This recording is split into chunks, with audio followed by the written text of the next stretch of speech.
4 na sibilyan sugatan sa mga o sa palitan ng putok ng mga drug dealer at ng PNP sa Raja Buayan, Maguindanao del Sur. Detalye ng balita mula kay Jun Di Makutak, RH19.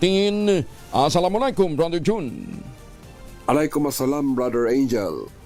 4 na sibilyan ang na-crossfire sa palitan ng putok ng PNP at ng drug dealers sa Raja Buayan, Maguindanao del Sur. Nauwi sa barilan ang inilunsad na drug bypass operation ng PNP sa barangay Bakat, Raja Buayan, Maguindanao del Sur. Makaraang lumaban ang mga drug dealers sa PNP. Ayon sa Raja Buayan PNP, biglaan umano at mabilis sa mga pangyayari nang biglang makatunog ng mga shabu dealers na pulis ang kanilang katransaksyon at agarang nagpaputok sa direksyon ng mga pulis at nagkaroon ng palitan ng putok.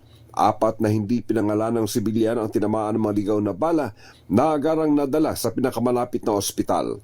Nagawa namang makatakas sa mga drug suspect habang tinutugis ng PNP. Mula sa Central Mindanao, RH19, Jun Di Makutak, DZRH, una sa Pilipinas, una sa Pilipino. Maraming salamat, Jun. Sukran.